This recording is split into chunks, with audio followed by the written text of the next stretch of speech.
physical piece of metal that's allocated to you in a vault within minutes. The process for selling your gold is just as simple. So you can move back to your currency or sell it into another currency. We also have enabled and built out a global relationship with MasterCard to have a prepaid card that allows you to essentially use your gold as a balance. So for instance, Mr. Lamb, as you've been traveling around, going from San Francisco to Toronto, imagine having a gold balance. Essentially how it works is you've got gold sitting in a vault. If you're in San Francisco, you put this in a point of sale, it sells your gold for US dollars. If you come here to Toronto the next day, you can sell your gold for Canadian dollars. You're never paying foreign exchange. You're always dealing with one global currency that's maintaining its purchasing power, and you're selling it into the local currency when you need it. Some people love the benefit of being able to have that gold stored for them for free, easily accessible at any time online from any of their devices. Some people like to redeem that as physical gold as well, and so we do have a number of products that allow people to essentially sell their gold holding within a vault and have that delivered to them in a number of different forms as well. But the beauty of this is a lot of people look at this really, when you log onto the BitGold platform, it feels like an online banking account or online savings account. Instead of denominated in your local currency, it's denominated in units of gold. You can see the value of your gold in whatever currency you want. So the currencies just act as a filter. But the behavior we've seen people start doing is looking at this as an alternative savings account. So they're moving from their existing currency into gold, and whether they're buying $10 a week, $50 a week, $100 a week, $1,000 a week, they're constantly moving money into a gold balance simply to protect their purchasing power from any volatility of their local currency. It's been early days in the platform, but we've been encouraged to see already for the users who have moved from different currencies around the world, they've seen an increase of more than $10 million of wealth by moving from their currencies just in the last year into gold on the platform. So modernizing the ability and the accessibility of gold is kind of the first stage. Probably the more interesting and exciting part is now having the ability to use that gold. So as I mentioned, being able to have a prepaid card so you can convert your balance within a vault and being able to transact directly. That card also acts as a last mile for remittances in many ways. So if you think of the remittances market, that's a $600 billion market worldwide. It's growing at about 19% year over year. Average transaction size is about $200. The average cost to move that money is around 7%. So between the currency crosshairs that people go through and whatever money exchange service you're using, there's a lot of friction in moving money around the world, whether it's to friends and family or for business. Simply the way a BitGold platform works is a sender buys gold in the currency that they want. So if I need to send money to you, I buy gold in Canadian dollars. I send you the value of my gold to you. You may choose to keep that gold balance because you enjoy having a gold balance, or you can sell it for Hong Kong dollars instantly for 1%. So you can essentially move money from point A to point B using gold as a payment rail very efficiently outside of the central banking system and being able to transact from one person to another for 1%. And so we've been able to take that initially for personal payments. What we've recently launched is transforming that on the business side. What impact can we have for global commerce? And I spent more than 9 years at PayPal and scaling up cross-border businesses not only here in Canada but around the world. So I'm very intimately familiar with the friction that exists in being able to transact globally and some of the impacts that we can have on transforming how payments can be done.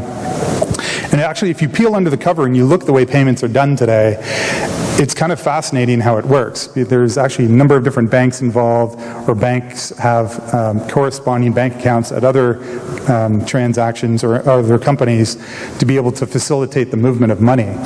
And people always ask, why does it cost 5 to 7% to go from point A to point B? It's not like one party is actually taking that 5 to 7%. It's the fact that there's probably at least 5 parties involved in the movement of that transaction. So there's a high processing cost. It's difficult tracking that payment.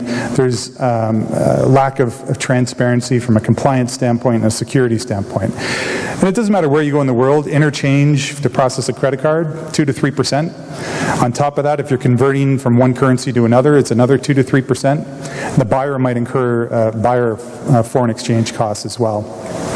It's funny, I was talking with a merchant the other day. He was in the United States, Chilean by birth. He sells to Latin America all the time, so he takes on all the exotic currencies, Brazilian real, Argentinian peso. And on top of that, he buys his cost of goods from Hong Kong. So he has to manage the risk of taking on the conversion of all these currencies and then being able to deal with his suppliers in Hong Kong. He loves the idea of being able to accept gold as a form of payment, so that person in Brazil can still pay in Brazilian real, but what they're doing is they're buying gold, they're sending him units of gold. He can then turn around and send that gold to Hong Kong as payment to his suppliers. It's completely transformed his ability to be able to transact, and in fact, it's opened up whole new categories of products that he wouldn't have been able to sell otherwise. So we have launched BitGold payments about a month ago in Europe at Money 2020 Europe. We were one of the keynotes there, and it was exciting to be part of one of the bigger innovation conferences.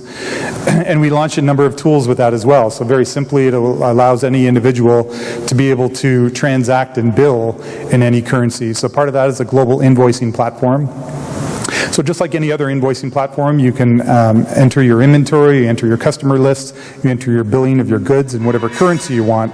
When the invoice is sent to the other party, that party is not sending you Canadian dollars or Hong Kong dollars. They're buying gold and sending you the value of gold. You're getting that transaction processed for 1%. Same thing for e-commerce. We have integrated essentially an online checkout flow the same way to be able to very seamlessly be able to transact with anyone around the world in a lot more cost-effective manner. With that, we are developing an API that will integrate into a number of different platforms, so whether you're an e-commerce platform, various payment gateways. The way to think of it is we are enabling gold as the most effective way to transact globally. So if you want to buy something locally, use your local currency. If you want to do any business internationally, use gold. And we've been quite proud not only of the technology and where it's gone, we've also recently been awarded some key global patents around using gold as an electronic payment method and also being able to transfer digital wallet value into physical gold bullion. So that's essentially how the technology works. How's the business going? We launched the platform just about a year ago, the beginning of May, and we have seen a pretty significant uptick month over month.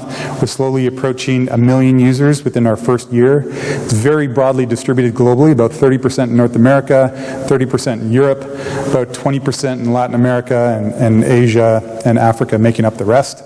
As I mentioned, we've got 7 vaults lit up around the world: Hong Kong, Toronto, Singapore, London, Dubai, and New York. And our global deposit base continues to grow month over month by about 20 to 30%. If I look at the Asia-Pacific area, Hong Kong is actually leading growth. Even though we haven't been specifically focused on the Asian market, the one thing we do know is gold is relevant around the world. It doesn't matter where you go, whether it's in India or the Middle East, Latin America, Europe. People get and understand gold. They may just not have had the ability to access it before like this form. So we are organically seeing some pretty healthy growth in the Asia-Pacific market. But we are looking, as we've been very happy with the progress we've made in our first year in North America.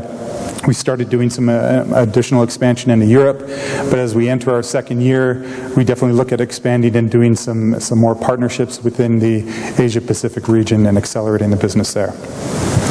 So to give you an idea and perspective in terms of what it takes to get to your first 1 million users. It took PayPal about 24 months to get to its first 1 million users and that critical path and when you're building out an ecosystem.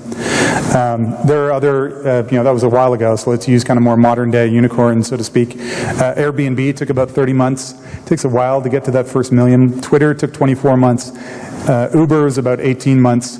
Facebook was a champ at just under a year. And this is where we are in our trajectory in our first 11 months. And part of that is given that our global effectiveness and our global relevance right out of the gate, so we're pretty excited with how that's been going. From a management team standpoint, we've assembled a very diverse management team, both from a technology standpoint, understanding the capital markets, understanding the fundamentals of gold, and understanding payments and technology and savings. Everyone on the management team has done very well and been very successful at other companies that they've worked at. Myself personally, as I mentioned, I launched PayPal here in Canada and accelerated that business here and internationally for 9 years. Prior to that, eBay for 5 years. So I've been through the rodeo and what it takes to get companies to its first 100 million in revenue or 200 million or 300 million in revenue. And I certainly see the potential in the way this business has been accelerating already. We're already seeing our transaction growth and our deposit growth outpace our user growth within the first year, which is a very healthy sign. And from a financing standpoint, we've done very well. We've raised more, just not quite under $70 million in capital. We did the unconventional route of actually going public on the venture exchange very early on. And the reason for that was to actually provide a lot of transparency. In the era of 20,000 fintech companies around the world, at the end of the day, when you're in financial services, you're in the trust business. People need to trust you. You can have the coolest technology. You can talk about your technology all the time, but if people don't trust you as a company, you're not going to get far, and you need to have a lot of scale in order to get that trust. So we operate the business under the right governance as a publicly traded company. We publicize our numbers and focus on our numbers more than we do our technology. Even though I've talked a bit about our technology today, usually when you hear us talking about the business, we're talking about the numbers. And we've also been awarded over the last week one of the most successful IPOs from the venture exchange, actually the most successful IPO from the venture exchange in the last year, and was able to graduate up to the main board listing in less than 12 months. And so aside from that being local here, we've been very proud with that, but the world is starting to wake up to BitGold as well. We're getting a lot of notable mentions in Forbes, Wall Street Journal, Bloomberg, CNBC. We had quite a big splash in Europe over the last month as well. So we're very excited as to the momentum that where we've focused our efforts to date. And as I mentioned, we'll continue to expand into other markets like Asia as we move into year 2. So hopefully that gives you a bit of a broader understanding of the business. We're very excited on where we've gone to date, but we're very excited to be here to talk to potential partners and seeing how we can accelerate the business cross borders into Hong Kong and beyond. Thank you.